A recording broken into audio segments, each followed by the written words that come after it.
Soir d'info tey ñuy am gan di Maître El Hadji Diouf di kon membre ci mouvance présidentielle di tam secrétaire général bu parti PTP nekk tamit avocat nga xamante ni bokk ci barreau bu Sénégal la ñuy waxtaanee ci première partie bi kon bokk na ci li nga xamante ni moom la ñu gis jamono ji ci wàllu justice mu di yëngu-yëngu buñ fa nemmeeku danañ waxtaanee itam li nga xamante ni rek moo di communiqué li nga xamante ni premier président bu cour suprême génnee na ko ngir ñaax magistrat yi ñoo am kon li nga xamante ni moo di comportement bu exemplaire wax ci li nga xamante ni mooy li ñu nemmeeku ci wàllu audio bu dox ci diggante kon jëwriñ ci réew mi di ministre mu di Mansour Faye ak ki nga xamante ni moo di Ousmane Sonko di kujjee daañu wax li nga xamante ni moo di Benno Bokk Yaakaar ndaxte ci mouvance présidentielle bi ci la suñu gan bokk mu wax ni gëj na dem réunion ñu am loolu ci xibaar dana ci indi kon ay leeral dañuy ànd ak kon ki nga xamante ni mooy Maître El Hadji Diouf Maître ñu ngi lay nuyu. maa ngi nuyu sama gars yi kontaan naa ñëwaat fii TFM. ci Soir d'info moo fegg ceeg ki nga xamante ni moo di Daouda Mine ngeen xam ko mu bokk ci groupe bi di journaliste di ñëw ci IGFM Daouda ñu ngi lay nuyu. maa ngi lay fay Modou Fall di am rafetaay sunu teewaay fii. kon mbokk yi pàcc bu njëkk bi wax nañ ko met laaj bu njëkk bi mu di rek li nga xamante ni mooy conférence de presse bi directeur des droits humains bu ministère de la justice waroon amal tey ci affaire Téliko mu mujj ko kon dàqandi loolee tey ji ban jàngat nga ci am. waaw di nuyu téléspectateurs yi di nuyu waa groupe Futurs Médias di wax ni conférence de presse boobu ñu annulé xëy na dafa nekk conséquence mooy li nga xam ni moo topp ci communiqué de presse du premier président de la Cour suprême dafa am solo ndax lu fay lakk gi moo gën luy koy yokk parce que li ma foog mooy ministre de la justice du noonu magistrat yi warul am benn xëccoo ci diggante ñiy àtte ak ministre bi fi teg pour justice kon bu fekkee ni premier président maa ngi koy nuyu président Sotiel Coulibaly def na waru garam parce que moom moo féete fi gën a kawe ci justice Sénégal rappelé na ko parce que ministre de la justice du chefu magistrat yi donc loolu aussi ministre de la justice xamu ko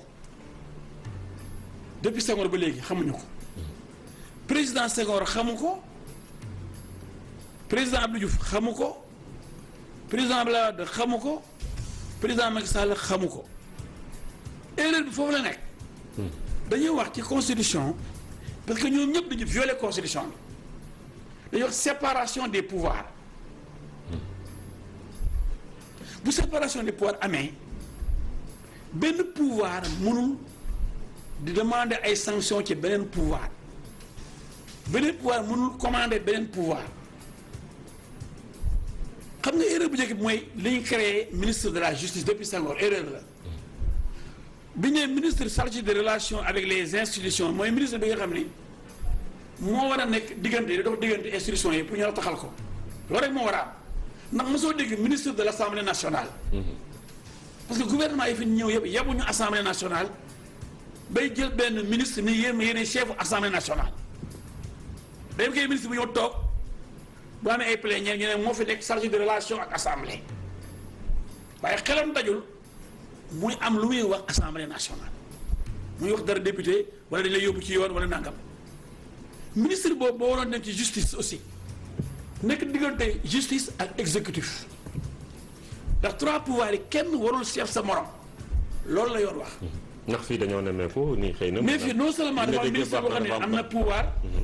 mais dafa am président bu nekk président conseil supérieur de la magistrature exécutif mbooloo bu ñu dajaloo pour nommer magistrat yi mais président de la république exécutif muy président de la république mooy jiite magistrat yi di leen nommer fan la ko teg ministre de la justice nekk vice président conseil supérieur de la magistrature fan lañ ko teg c'est une violation flagrante de la constitution sénégalaise.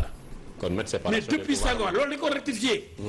ba nga xam ni pouvoir bu nekk amuloo beneen pouvoir booy rendre compte. ci conseil supérieur de la magistrature magistrats yi ñoo fa war a nekk comme ordre des avocats yaa fa nekk kenn waxu leen. loolu nag noonu la war a demee seen biir bu boobaa gouvernement des juges du am loolu gaa yi ragal. mais juge seen bopp dana am compétition. waaw mais dina am élection. mais maître ban garantie la ñuy am ba gouvernement des juges yi ngay wax noonu du am. dafa am li ñuy wax bu amul ku nga xamante ne moo tegu ci kaw. seen kaw mais actuellement Cheikh Tidiane Coulibaly moo tegu ci kaw ñëpp. waaw keroog ba ñu def réforme bi. xam nga dañu amoon cour suprême. ñu tas ko. def cour de cassation. cour des comptes ak conseil d'état. ñu dem ba yàgg ñu ne non loolu maa ngi rappelé ma Madické Niang ministre de la justice bi mu ñëwee boobu député la mu ne dañu bëgg a dajalewaat justice bu am doole am benn nekk say ka fa nekk. mun a jàlloo président de la république mu exécutif ak président de l' assemblée nationale premier président de la cour suprême mu jiite magistrat yëpp président de la république jiite administration exécutif gouvernement président de l' assemblée nationale jiite député loolu tax ñu boolewaat conseil d' état ak cour de cassation mais ñu ne cour des comptes comme affaire enquête économique ak seen ay xaalis la nañ ko berfule moom garaawul mais liy àtte dëggantaan mooy conseil d' état mooy bu fekkee ni da nga bëgg attaquer décret présidentiel benn arrêté bu xam nga bu gouverneur wala préfet yooyu nga dem excès de pouvoir bu dee beneen cour de cassation yeneen matières yi pénal social et cetera léegi boole ko say woowu ki ko jiite mooy Cheikh Tidiane Coulibaly dañ ko bëggoon a dooleel ku ko yore defe naa nag moom xam na cëram moo tax bi gars yi demee ba commencé fàtte ni moom moo jiite justice mu ne hee du ministre bi moo war a wax ku ñu war a sanctionner ci biir magistrat yi amul boobu pouvoir nee na chaque fois ñu def ko dañ koy relever da nga li mu wax beneen mu ne buñ politiser justice ndax ministre moom c'est une fonction politique donc toujours am na intérêt politique yoo xam ne am na lu ci biir toujours loo xam ni politique moo koy lal kon ñoom nañ leen bàyyi seen attekaay yi mais tam am solo gi noonu. daaw da dooguma la mais sàkku na tamit ci magistrat yi ñoom comportement bu exemplaire ngir kon ñu mën a am li nga xam te ni moo di indépendance de la justice. loolu dañ rappeler seen devoir rek. dindi jiixi jaaxam. waaw seen devoir leen rappeler mais xam nga ni magistrat yi ñoo gën a xam ñoom ñu àtte ñoo gën a xam li ñu war a def li leen war ak fi ñu war a yem magistrat yi yow jàng am xam-xam. ba pare am pratique ba pare def stage. ba pare ñu affecté leen ba pare ñu am di yéeg am ay kii am grade yu ñuy am donc ku nekk xam nga fa nga yem pour bañ a ëllëg nga am tolof moo tax nga xam ne ko mel ni Téliko non seulement li mu wax bu dee loolu lañ ko bëgg a toppee CEDEAO loolu la wax du dëgg wax loo xam ni ñëpp ci war a sukkandiku dem ba kaa ñu reprendre ko cour d'appel annuler PV yi nii donc dañoo violer les droits de Khalifa Sall waaw moom mu waxee loolu kon dafa jàdd yoon kon CEDEAO dañoo jàdd yoon wala CEDEAO kenn amul droit topp la mu waxoon boo ko waxee dëri la déedéet kay xanaa kay moom téele ko lañ yàpp non ça ne peut pas marcher comme ça. Et puis li ci yokku mais maître foofu quand même dafa am lu ma bëgg a rappeler un tout petit peu. parce que ñu ngi fàttaliku li nga xamante moom moo nekkoon procès Aïda Ndiongue bi ñu jëlee yenn décision fii au niveau du tribunal de Dakar. Procureur de la République daal di génn ñëw ne décision bi tegul ci yoon union des magistrats dafa génn communiqué daal di wax ni le procureur n'a pas le droit de commenter une décision. amul droit boobu voilà léegi ñoom seen bopp. xam nga lu tax waaw bàyyi ma yeggale. léegi le président de l'UMS en personne moom tamit dem commenté waat décision bu nga xamante ne CEDEAO moom moo ko jël concernant un Sénégalais xam nga ba pare ministre de la justice ñëw ne amul droit. commenter une décision de justice léegi ñaari waroo yooyu nu mu mën a nekkee. ma toll comparaison n'est pas raison. yow da nga def hors sujet. parce que bu Aïda Ndiongue bi. dañoo rendre benn décision. avant ñu def appel. procureur dañu def appel d'accord uñ ci. nga boobu presque du jeexagul. waaye bi jeex tàkk ba ñu gracier Khalifa Sall. CEDEAO waxoon ci bu yàgg a yàgg. kii ci di ko rappeler rek. bokk naa ki nga xam ni. xëy na dana influencer juge d'appel yi. parce que procureur bu dee damay def appel. ndax nee na jugement bi da koo jaaxal da ko jommal. xam nga xëy na mu ngi am ko influence ci appel bi. ba cassation encore. te boobu Khalifa Aïda Ndiongue dem na ba cassation. donc kii dem ba weesu cassation. bañ fàtte ko ba gracier ko est-ce que comparaison boobu yoon la. dañoo wax ne dëgg rek.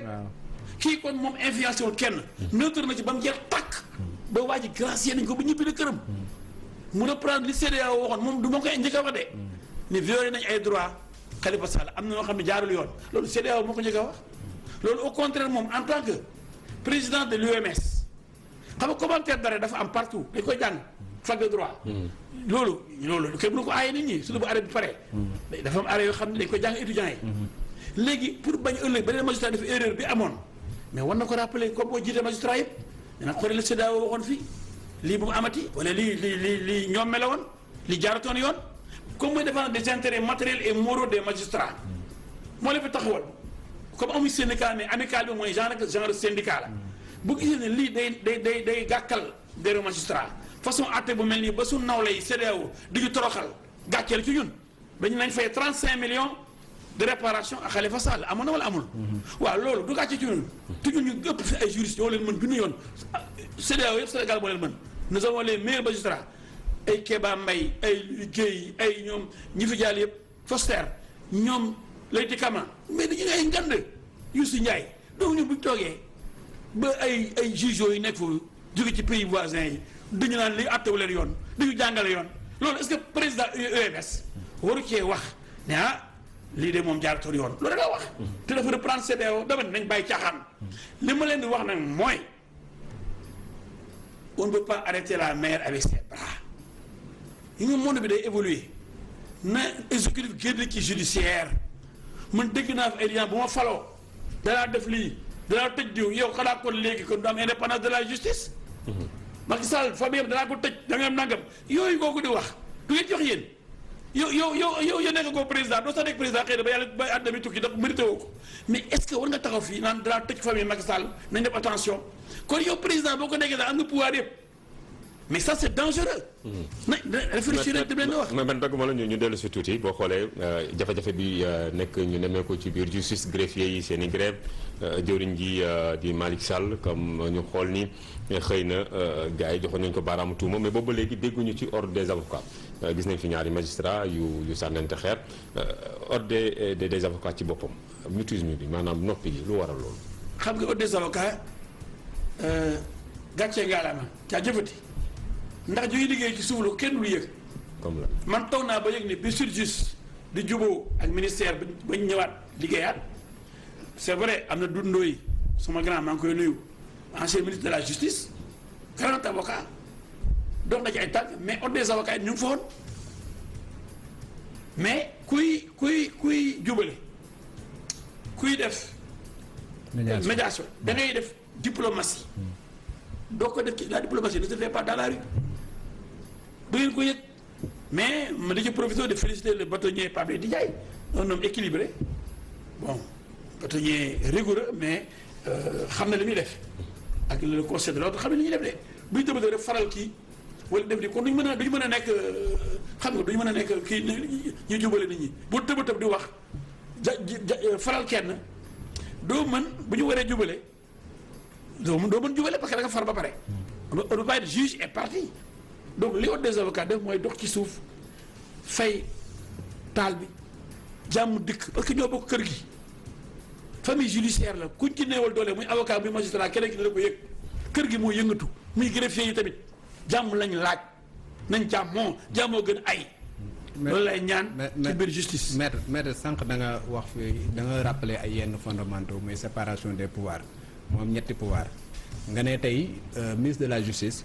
mu féetewul kaw ñi nga xamante ñoom ñooy magistrats yi mais est-ce que loolu du ay dispositions yu nga xamante ne moom moo nekk ci texte yi moom moo tax moom mu yaakaar loolu parce que bu ñu demee ba ne la plume est serve et la parole est libre nga xamante ne moom mën na jox ay injonctions écrites xam nga au magistrat pour que ñu mën a surtout au procureur pour que ñu mën a décider d'une manière ou d'une autre wala requérir d'une manière ou d'une autre est-ce que du loolu mooy lu nga xamante ne war nañ koo soppi pour indépendance bi nga xamante moom la ñuy wax ci magistrat ñu mën ko am définitivement. voilà xam nga.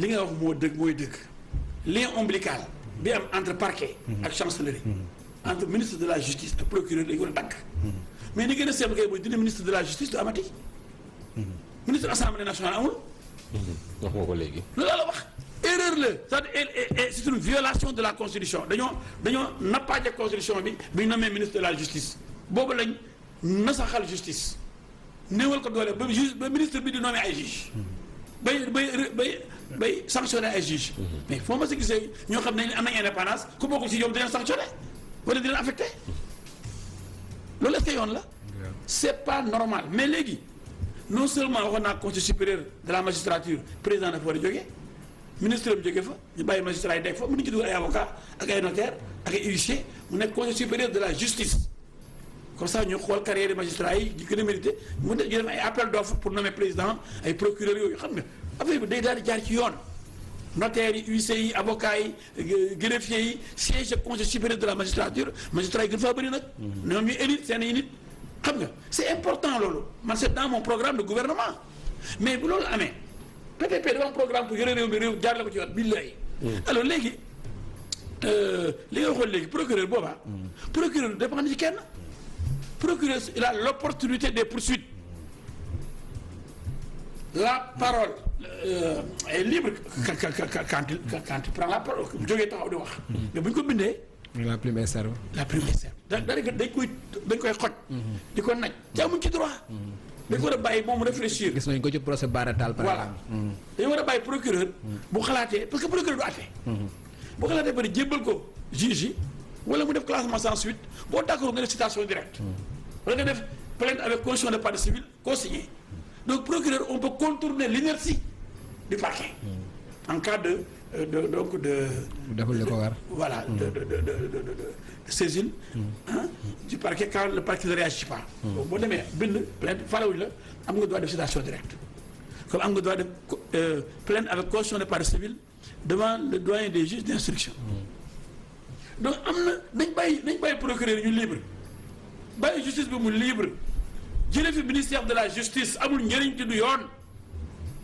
yàgg naa ko wax te Assane Bassirou Diouf waxoon na ko fi Abdou Diouf rentrée des cours et tribunaux boobu Assane Bassirou Diouf fi nekk premier président de la Cour suprême mu ne du yoon ñi am ministre de la justice boo ko seetloo rappel boobu Cheikh Tidiane Coulibaly waxu ko mais daanaka wax na ko ndax nee na justice politique waru fee dugg justice ministre de la justice du chef am kon moom mooy chef am lañ ko jox gëddëm nag amul beneen pouvoir bu mun a daan juge bu dul ñoom le tribunal ñoom seen biir ñoom seen biir am nañ inspection bu leen di inspecté am nañ structure yëpp nañeen bàyyi ñu liggéey ma ne nañu dindi ministère de la justice Sénégal pas Malick Sall du moom lay bis dama ni ci gouvernement du Sénégal depuis indépendance ñu ngi violer constitution bi parce que séparation des pouvoirs la yox dans la constitution séparation des pouvoirs daal di nommer xoolal les institutions constitutionnelles c'est la constitution mu ne te am na institution judiciaire institution législative institution judiciaire ak kii gouvernemental l'exécutif maintenant bu ñuy wax ci jafe-jafe yi nga xam te ni xëy na justice am na ko mu dem ba ñenn ñi ñu jàpp ni joxuñu cër loolu mais yenn ci comportement itam ci yenn jëwriñ yi muy ministres yi ndax loolu tamit du indi rek sénégalais yi am beneen posture jëm ci justice boo xoolee jëwriñ ji di Mansour Faye OFNAC woo ko mu ne du dem wuy ji OFNAC ndax yooyu nekk na comportement boo xam te ni ministre war na ko am. man dama bëggoon Modou journaliste yi éduqué peuple bi yow mën nga dégg ne OFNAC oo na Mansour Faye mosul am kooku day fen gëm noonu ni Sénégal ni OFNAC dafa oo Mansour Faye bu bañ a dem dañ koo laaj ndax bu la ooyee da nga wuy ji. waaw mais maire kenn musul wax ni OFNAC woon na ko de. waaye moom wax na ko léegi. déedéet moom loolu foog. non moom dafa ni non moom mi loolu foog moom ko jëluñu dem sori sax. moom Modou loolu foog nee na Mansour Faye dañ ko oo mu ne du dem. non moom moo ne bu ñu ko woowee du dem. non loolu baa ko soog a wax. mais moom waxul loolu. dama bëgg wax di leer. waaw ba tey yéen journaliste dañuy lën la mën xelu nit ñi. Mansour Faye masuñu ko oo OFNAC ba muy bañ a dem. waaw léegi mais won na bi ko posé question bi dafa répondre ni mu répondre noonu la sax mais mun na gën a leeral OFNAC mu tëb au ministre. pourquoi. yow en tant que juriste. yow bu foog ne yaay avocat journaliste yi. xam nga ni un ministre pour nga convoquer ko il faut l'autorisation du chef de l'État. non ça dépend. fu mu mën a ak lu mu mën a doon. non bu fekkee ne sur le plan judiciaire la. fu ñu ko mën a soxlaa. il faut une autorisation du président de la. même bu dee OFNAC pour mu témoigner wala mu wax. il faut président jox ko autorisation. même assemblée nationale pour nga dem wujji député yi il faut président jox autorisation. attention OFNAC du benn activiste boobu booy boobu. di cëpp-cëpp yi di porte na plainte rek tax ñu Mansour Faye maa ngi wuy ji loolu la leen bëggoon a wax en fait di gars yi comprendre luñ mooy xale bu ndaw mënu ma oo rek mu wuy ji OFNAC mënu ko directement mu si OFNAC day am raison bu tax muy ci benn enquête mu soxla ko laaj président mu may ko mu alaaj ko mais du tëb rek nit ñi ne yow dawee wujji mu ne wujji wu ma yow tu quoi golo ko jóg rek cëppi non mais comme neex la nga ne OFNAC nu wujji la OFNAC non maire li ngay wax problème de procédure la ci nan lañ koy woowee loolu problème de procédure la mais le fait que ministre de la République jàkkaarloog nit ñi ne OFNAC bu ma woowee on suppose que OFNAC quand même Seydou Ndiaye Diakhaté moo fa nekk magistrat la de haut rang xam na bu baax lan mooy procédure su demee bay woo un ministre xam na fan lay jaar musu ko woowu ko jéem ko xam na fi war a yem dama ne bu demoon waru ko oo ma du ko oo waaw maître dama ne bu demoon ba koy woo xam na fu muy jaar mais que ministre de la République dise que bu ma OFNAC woowee du ma wuy ji loolu mooy problème bi waaw mënul tëb dara oo ko non waxuma loolu procédure la xam nga lu tax ministre kenn du ko tëb di ko oo ko ça loolu problème procédure la OFNAC rôle am du au ministre yi xam nga loolu est-ce que non mën na convoquer toute personne lañ bind ci loi bi waaw mais déggoo ma ne bu ko soxlaa xam nga pour mu ñëw témoigner la lay nekk il faut l'autorisation du président kooku kebe dégg ko loolu procédure même moom ne bi ñu ko sax dara daw wujji xam nga après rectifier leeral na ko mais en vérité bañu wujji dafa bëgg a wane saa mu nekk juriste saa mu leeral ko Mansour moom ingénieur technicien la nekkul avocat de mais dafa bëgg a woon keroog Babacar Fall ne koy comme ñooñu naan demal wujji wu la preuve kenn woo ko Seydou Ndiaye Diakhaté jafe woon classe depuis terminale ak université depuis Kaolack maa ngi koy nuyu sama jigéen ñu baax la am na fulla am na fayda ñoo bokkoon benn classe même groupe de travail kon xam nga ko xam naa ko mais dama leen a yëgal ni ko gars yi waxee moo dul noonu parce que ak booy ay ñaare booy demee porter plainte OFNAC naan na wujji fan la wujjiwul parce que du argument bu tax muy wujji. waaw léegi ci audio yi nag loo ciy répondre. audio yi gën temps yi. waaw dama bëgg Sénégalais yi déglu ma bu baax. am na ñu moom ay journalistes ne ma dañu bëggoon laaj leen lii ma ne du ma ci tontu. li ma leen di tontu mooy ñaar moo am.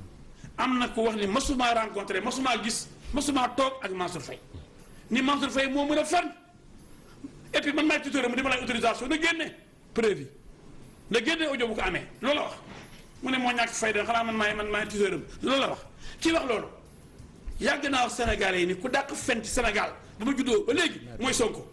mais audio génnul tamit de audio génnul. ah mu ne Mansour Faye day fen man du ma day fen non déglu ma man dama ci bu fen moom mu amee fité wax ne sa Mansour day fen man ma ñàkk fayda ba gis koy fen di laaj suñu réew mi ma ne pat am leen fulle seen bopp.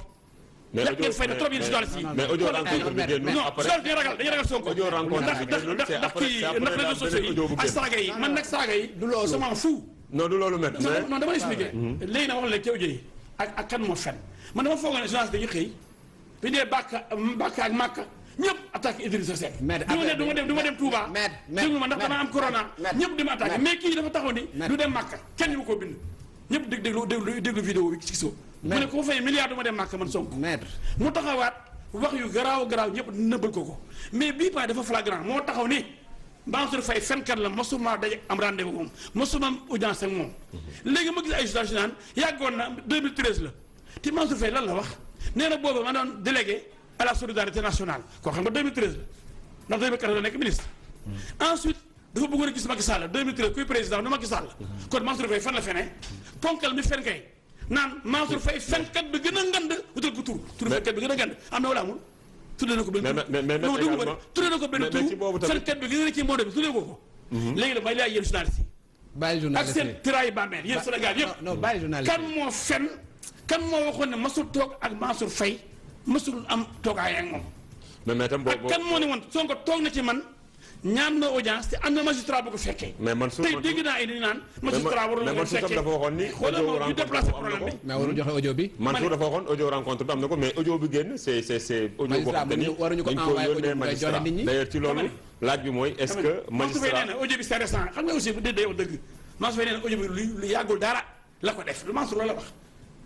bu ngeen bàyyi leen di jaxase Mansour dafa ni. kenn audio bi ma am mais Mansour amoon na audio bu ne woon pip mu génne ko. dafa ni audio bi ma am te mën a dëggal mbir mi yàggul dara moom ci boobu moo ko def. mais même boo xoolee contradiction am na foofu maître. am na fa man intéressé wu ma. non amul contradiction parce que man kenn du ma yóbbu ci faux débat man li may laaj man du ma dem ci audio man li may dem man dama jàng ba ne at du ma def ku nekk seer wala dof wala kaw sa affaire la man xamul lu may wax ndax fen am na wala fen amul. même audio bi kan moo fen tàng jër. ni ma suma toog. mais même audio man kenn du ma yóbbu ci audio déglu ma man dama jàng ba kenn du ma divertir. dafa am ponk mu taxaw day laaj réew mi fenu ponkala nga na maamu ponkala fen ni ma suma toog ak Mansour Faye Mansour Faye preuve bi génn ni toogoon na non seulement toogoon na mais am na témoin waxoon na ko. ni benn magistrat sax mu tudd ko muy Cheikh Issa Sall. xam nga tudd ko woon. non seulement mu ne am naa audio. léegi man nekk ko ba ci ay audio ay témoin mais damay wax dam est-ce que parce que mu ñëwaat na ni waaw gis naa ko waaye boobu moom mu ñëw sukk sama yeel. il s'est mis à genoux. mais ci mën a yàgg na boobu syndicat laa yore woon. boobu politique gu ma. mais président syndicat. mais non damay terminer France bi. damay terminer sama France. waaw continué dama ni moom moo waxoon ni léegi da nga koy nëbbal moo waxoon ni mu ñëw nii man bi ma koy moo ne mosuma ko rencontré. kii moo mën a fen mosuma toog ak moom ba ñaan audience président. fekk kooku di kii day ñëw fii di wax mais xamul leen li muy def day jaar ci suuf ñëw na dama laaj audience pour président te mu ne masul toog ak masul ñaan président Macky Sall mu ñëwaat ni non booba yàgg na boobu syndicat laa yore woon waaye kon mas na toog ak moom quand même dama jàng de est-ce que masuma toog ak moom ak booba syndicat laa yor benn la ko fen la deuxième fen mu taxaw ni Macky Sall kii dafa ñëwoon di moom moo ñëwoon ci man sukk Mansour Faye di ñaan audience pour Macky Sall mais kii kan la yàpp mais Sonko dafa bëgg a dofloo Sénégal yi kii ku ko jox réew koo xam ne fen nga ba nëpp. daal tooñu ma kenn mais kon Mansour Faye daal. bu ko neexee am jabar am doom mu ne ko da ngay fen. yaay seet fen kenn monde bi yëpp. mais tamit ngeen ñëw du ngeen nga ne Sonko yaay réew. ci conférence de presse boobu Sonko yaa réew. waaw mer man El Hadj Diouf bu ma nee Sonko mën a fen yow nga ragal booyee saaga la nga naan yow tey ngaa bàyyi parce que ñun ñëpp la ñu boole saaga yi xam nga. waaw mais mer dañuy dégloon tey mais fii kenn ragalul kenn. yéen kenn ragalul kenn. da ngeen ragal Sonko. non je suis désolé. Bouba Ndour ko ragal. non je fi lay toog bàyyil Bouba Ndour nekk di ko mais Bouba da koy rëdd. waaw mer da nga ñuy déglu depuis bu ne da leen di rey. Maître su élection mu ne da leen di rey. keroog ba mag ci falo. mu ne da leen rey booy waa TFM bi. maître teew dañ koy riital da ko mais wóoru mu ne le tapis rouge mais da ngay dégluwaat dañuy déglu tuuti bàyyi la booy bi ngeen di xaalal du jàll bu dem mais métam foog da ngay dégluwaat d'accord man maa déglu voilà fii kenn ragalul kenn. li ma gis laa wax non dañ la invité ngay wax.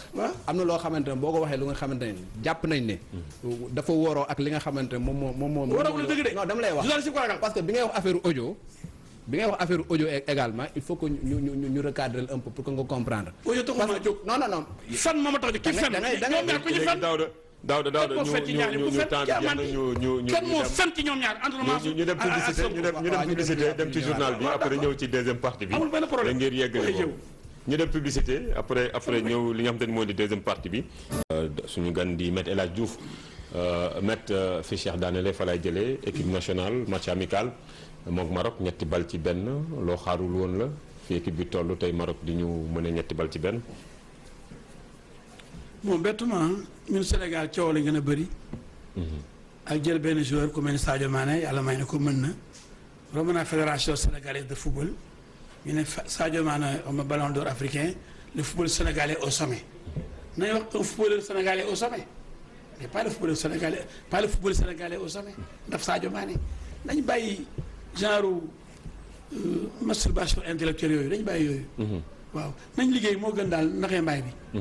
mais fi Sénégal toll woon ak lépp lu mu def ci parcours moo xam mondial Coupe d'Afrique finaliste moo ko Algérie ñu gagné ko tey jii tanière bi dellu si ak Aliou Cissé ni ñu ko xaaree woon foogoo woon ni xëy na match amical bi lu ñu waroon mën a remporter la même bu fekkee Sadio Mané Kalidou Koulibaly bokkuñu ci.